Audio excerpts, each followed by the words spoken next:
Hello friends. First news यहाँ पे, governor holds no veto power over bill से supreme court. तो ये न्यूज़ इसलिए आ रही है क्योंकि तमिलनाडु और केरल, पंजाब, ये जो स्टेट्स है यहाँ पे जो गवर्नर्स अपॉइंट किए जा रहे हैं वो जो बिल्स को असेंट ही नहीं दे रहे अपनी, ठीक है। इसलिए जो स्टेट्स का वर्किंग हो रहा है वो नहीं हो पा रहा। लोगों ने जिसको इलेक्ट किया है वो तो पार्लियामेंटेरियंस होते हैं, स्टेट लेजिस्लेटिव असेंबली के अंदर जो मेंबर्स आते हैं वो लोगों, उनके पास लोगों का मैंडेट है। लेकिन जो गवर्नर होता है it is a representative of central government, ठीक है। प्रेसिडेंट अपॉइंट करते हैं गवर्नर्स को, तो वो रिप्रेजेंटेटिव होता है सेंटर का, ठीक है। तो उनके पास कुछ वेटो नहीं होता है, जो बिल उनके पास आते हैं उनको वेटो करने की पावर उनके पास नहीं होती है, सुप्रीम कोर्ट ने बोला है। The bench said if the governor withholds assent to the bills, withhold मतलब रिजेक्ट करना, अगर गवर्नर बिल्स को रिजेक्ट करते हैं it must be return to the state legislature as soon as possible, तो वो स्टेट लेजिस्लेचर को रिटर्न करने चाहिए।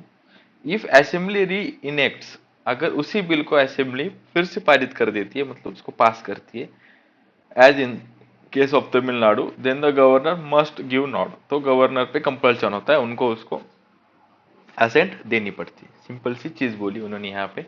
और क्या बोला है, the ultimate decision on whether or not to accept the advice of the governor belong to the legislature alone, ठीक है। तो ये लेजिस्लेचर के ऊपर होता है कि जो गवर्नर ने एडवाइस दी उसको एक्सेप्ट करना है या ना करना, और फिर उसको विद अमेंड और विदाउट अमेंड वो बिल को पास करके फिर से भेज सकते गवर्नर के पास, तो उनको असेंट देनी पड़ेगी।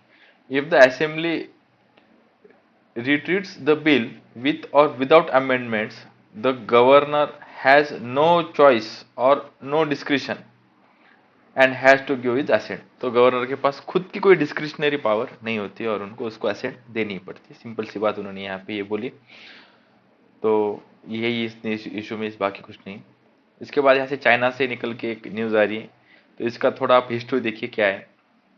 इसके बेसिस में ये है कि चाइना के अंदर अभी कुछ केसेस आ रहे हैं निमोनिया के बच्चों के अंदर, ठीक है। तो अभी ना माहौल बहुत डरा हुआ है चाइना के अंदर, तो चाइना उसके रिगार्डिंग कोई डाटा भी पब्लिश नहीं कर रहा है। तो डब्ल्यूएचओ ने बोला है कि अब हमें डाटा दीजिए, कौन सा डिसीज है, क्या हो रहा है। तो उन्होंने बोला है कुछ नहीं है, निमोनिया का एक, निमोनिया के जैसे डिसीज हो रहा है और वो बच्चों में ज़्यादा अफेक्ट कर रहा है, ठीक है। तो उनका कहना है कि हमने जो कोविड-19 की गाइडलाइंस है उसको थोड़ा लूज छोड़ा, इसकी वजह से ये डिसीज हो रहा है। सिंपल सी बात उन्होंने यहाँ पे बोली है, ठीक है। लेकिन ऐसा नहीं है, तो डब्ल्यूएचओ से वो कुछ डाटा छुपा रहे। लिटरली डब्ल्यूएचओ उनसे डाटा मांग रहा है लेकिन वो डाटा नहीं दे रहे, ठीक है। तो ये बात है, देखते हैं। WHO asked China for more information on the rise in illnesses pneumonia clusters, तो इससे रिगार्डिंग उन्होंने डाटा मांगा। डब्ल्यूएचओ से, वर्ल्ड हेल्थ ऑर्गेनाइजेशन से, it has made an official request to China, official request की उन्होंने चाइना को, for the information about the potentially worrying the spike in respiratory illness and clusters of pneumonia in children. तो respiratory illness आ रही है और cluster of pneumonia के cases आ रहे हैं चिल्ड्रंस के अंदर। WHO cited the unspecified media report and a global infectious disease monitoring service as reporting the clusters of undiagnosed pneumonia in the children and in the northern China के अंदर ये cases आ रहे, ठीक है। WHO said it was unclear whether those were linked to the rise of respiratory infection reported by the Chinese authority, ठीक है, ये इन्होंने बोला है। WHO also added that had a request more details from the China about the current circulating viruses and any increase the burden on hospital via international legal mechanism। तो उन्होंने simple सी बात की है कि उन्होंने उनसे डाटा मांगा है, मोर डाटा मांगा है, और उनको इसको स्टडी करना है डब्ल्यूएचओ को, बाकी कुछ भी नहीं इस आर्टिकल के अंदर, ठीक है। और चाइना ने बोला है कि हमारे यहाँ डिसीज इसलिए बढ़ रहा है कि कोविड-19 की जो रिस्ट्रिक्शंस है उसको हमने लिफ्ट किया है, उसकी वजह से ये वायरल डिसीज है जो फैल रहा है। इन सिंपल सी बात उन्होंने बोली है, ठीक है। तो अंदर की क्या सिचुएशन है अपने को पता नहीं है, डब्ल्यूएचओ को भी पता नहीं, तो अपने को क्या ही पता होगी, ठीक है। तो इतना इस न्यूज़ के अंदर है फर्स्ट पेज पे, बाकी कुछ भी नहीं। यहाँ पे एक न्यूज़ है कर्नाटका से related, political rivals come together to hold Kambala.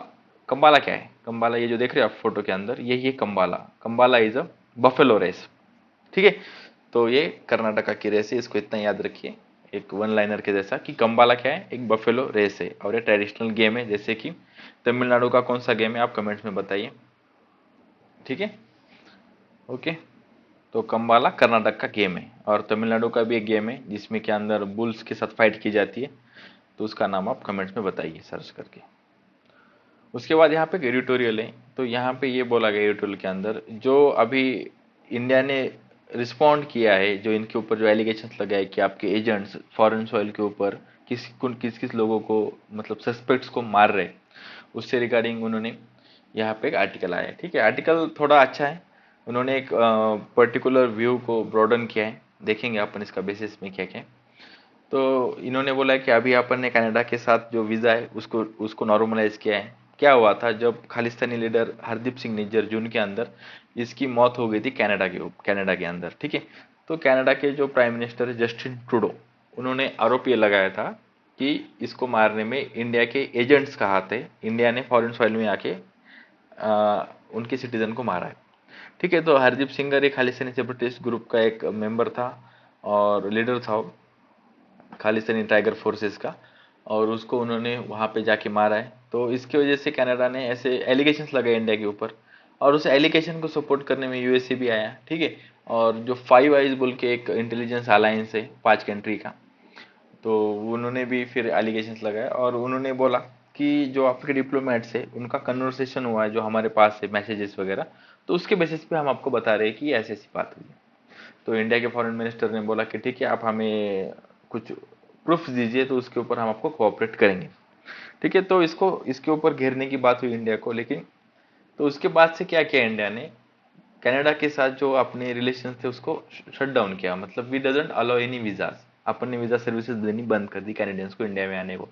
ठीक है, तो बहुत दिनों के बाद अभी रिज्यूम किया है वीजा देने को, और e visa tourism visa suspend किया था जो इंडियन डिप्लोमेट्स थे। तो उन्होंने बोला कि आपने ये ऐसा क्यों किया, तो उन्होंने बोला कि जो हमारे डिप्लोमेट्स हैं वहाँ पे जो है उनकी जान को खतरा है, क्योंकि वहाँ पे ऐसे सीधे पंपलेट बांटे जा रहे थे कि इंडियन डिप्लोमेट्स को मारो।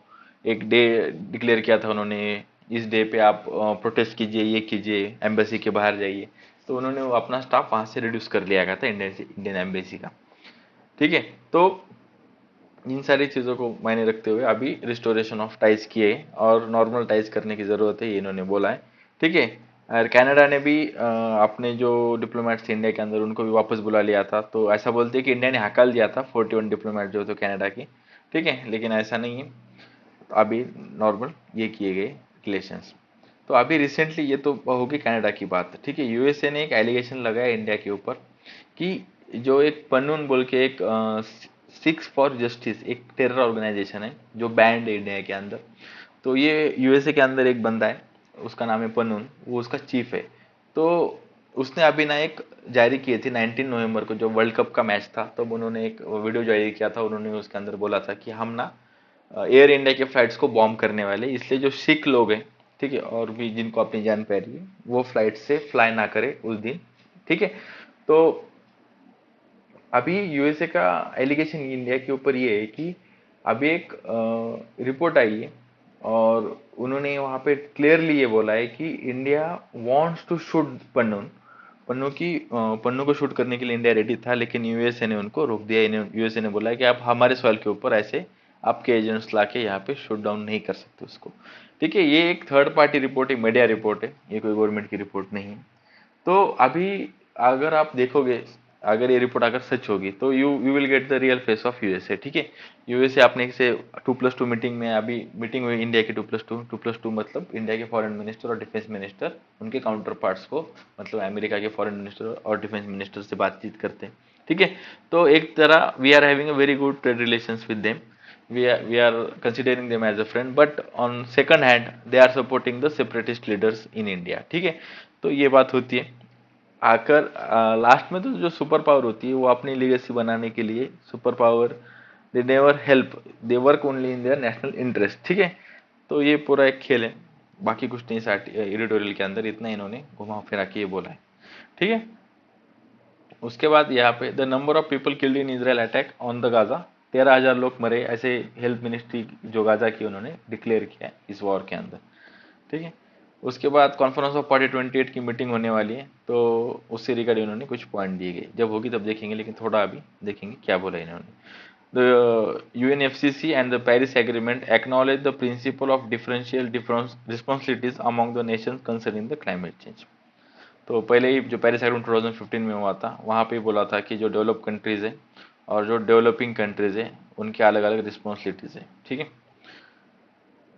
IPC AR6 highlighted that the developed country have historically contributed disproportionately higher cumulative emissions compared to the developing country nations. Simple सी बात है, जो डेवलप कंट्रीज हो चुके हैं उन्होंने ज़्यादा इमिशंस किया है, ठीक है, तो उनकी रिस्पॉन्सिबिलिटी ज़्यादा है, उनको कंट्रीब्यूशन ज़्यादा करना चाहिए रिन्यूएबल एनर्जी में।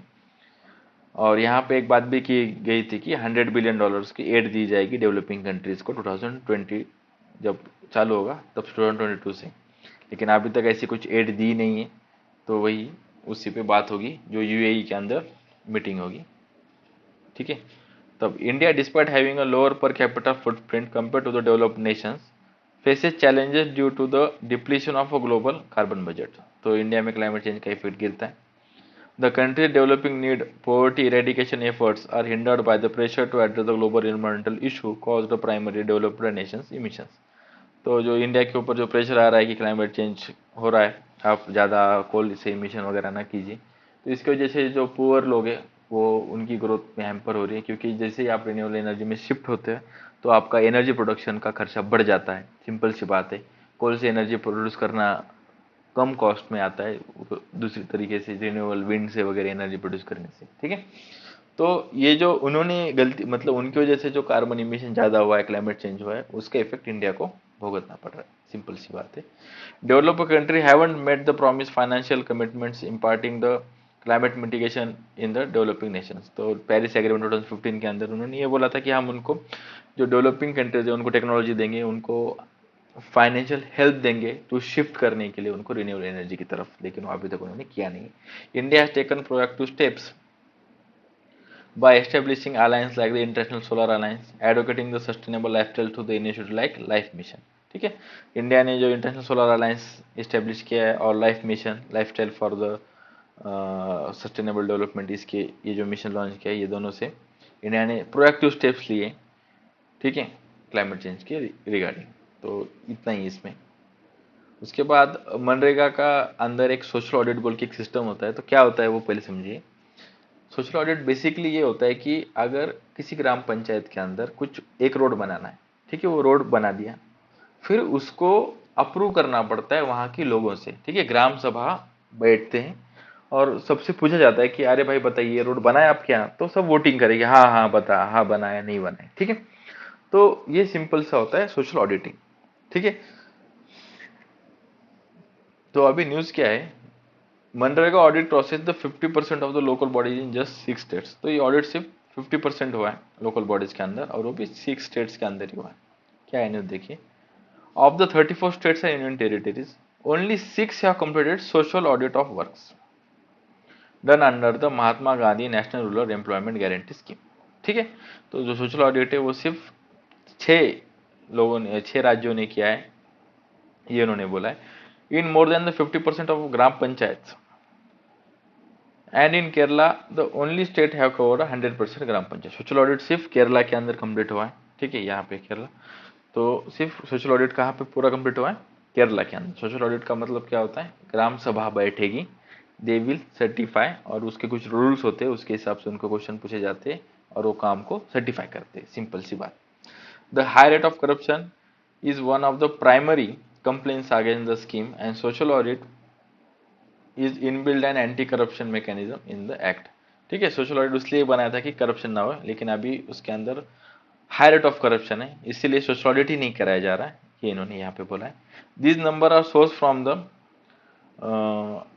मैनेजमेंट इंफॉर्मेशन सिस्टम, ठीक है। ये नंबर कहाँ से मिलते हैं अपने को कि स्टेट ने इतना किया उतना किया, तो मैनेजमेंट इंफॉर्मेशन सिस्टम से मिलते हैं। On social audit mechanism by the union ministry of rural development on November 10। तो ये किसके अंदर है, यूनियन मिनिस्ट्री ऑफ डेवलपमेंट के अंदर है, ये इन्होंने यहाँ पे बोला है। तो सबसे ज़्यादा केरल ने कवर किया है, सिंपल सी पहली बात है, और ये बात आप याद रखिए, ठीक है।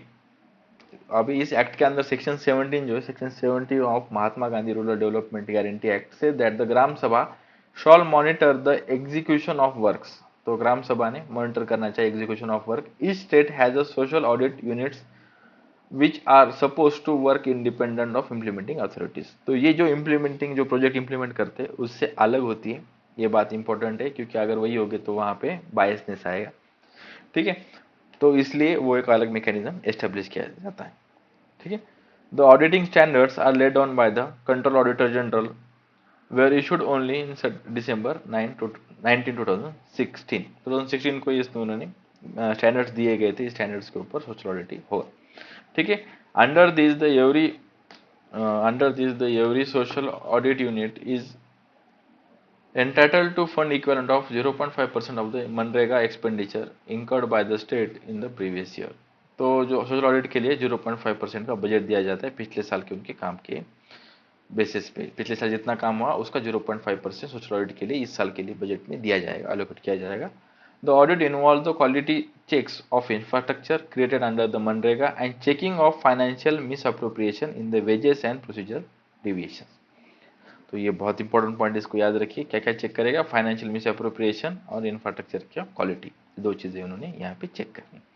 The problem is uniform इरिस्पेक्ट of the party in the power across the country. कोई भी पार्टी रहने दो, स्टेट की सेंटर की, सेम प्रॉब्लम है, ये इन्होंने बोला है. State complain that the audit is delayed because of the centre does not release the fund. State ने बोला है कि सेंटर ने मनरेगा के अंदर फंड ही नहीं दिया, तो सोशल ऑडिट कहाँ से करेंगे? For the social audit units which work independent of the state government in the time. ठीक. सोशल ऑडिट यूनिट्स को उन्होंने फंड ही नहीं दिया, सिंपल से उन्होंने ये बात की है. There are recurrent complaints of delaying the salaries for village level auditors. Village level जो ऑडिटर मैकेनिज्म उन्होंने एस्टेब्लिश किया, उनको सैलरी नहीं मिल रही, तो ऑडिट कहाँ से करेंगे वो.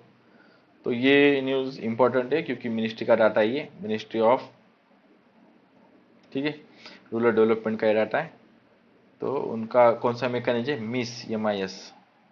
ठीक है, मैनेजमेंट इंफॉर्मेशन सिस्टम. इसको इंपॉर्टेंट याद रखिए, ये इन्होंने डाटा दिया गया, management information system on the social audit mechanism by the union ministry of rural development.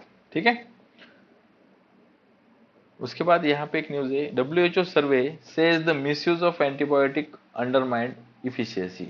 जो मिसयूज हो रहा है एंटीबायोटिक्स का, उसकी वजह से उनकी इफिशियंसी कम हो रही. सिंपल सी न्यूज, इतना ही बोल रही है, देखते तभी भी रेड करके. The misuse of antibiotics in retaining their efficiency, spawning resistance bacteria could be responsible for 10 million deaths worldwide by 2050, according to WHO's European chapter warned on the Thursday after the conducting survey in 14 countries, mostly in Eastern Europe and Central Asia.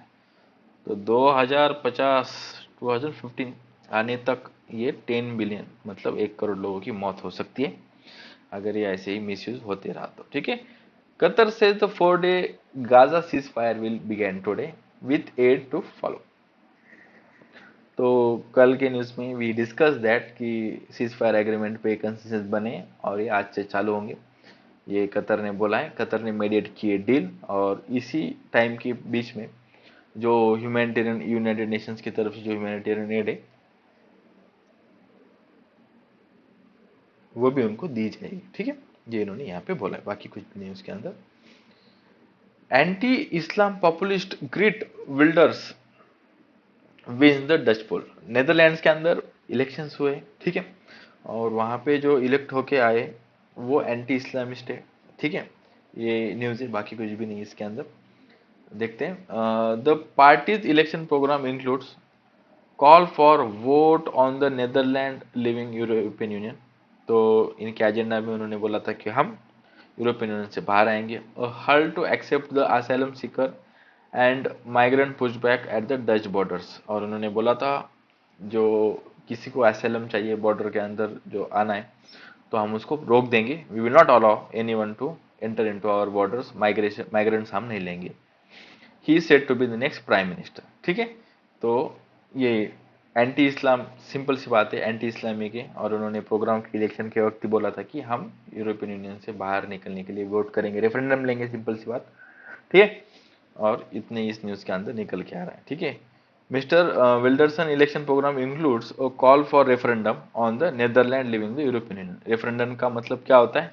लोगों के सामने एक प्रस्ताव रखना, उसके ऊपर लोग vote करेंगे और वो बाइंडिंग होगा गवर्नमेंट के ऊपर और उनको उसके ऊपर एक्शन लेना ही पड़ेगा. ठीक है.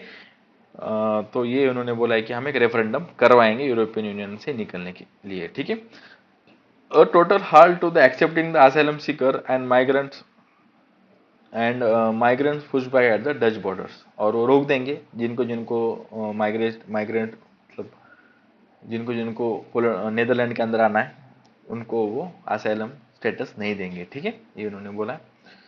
Also advocate that the de-Islamization of the Netherlands. He said that he wants no mosque or Islamic schools in the country, although he has been milder about the Islam during the election campaign than in the past.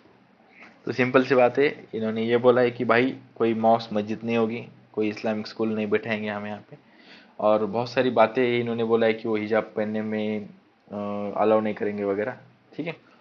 बस इतना ही याद रखिए, ठीक है। अगर आपको इसका video का पीडीएफ चाहिए होगा तो टेलीग्राम के ऊपर स्वैग यूपीएससी ओनली बोल के चैनल है, आप इसको ज्वाइन कीजिए, वहाँ पे आपको पीडीएफ मिल जाएगा। और इस वीडियो को आप शेयर कीजिए आपके दोस्तों के साथ। Thank you for watching.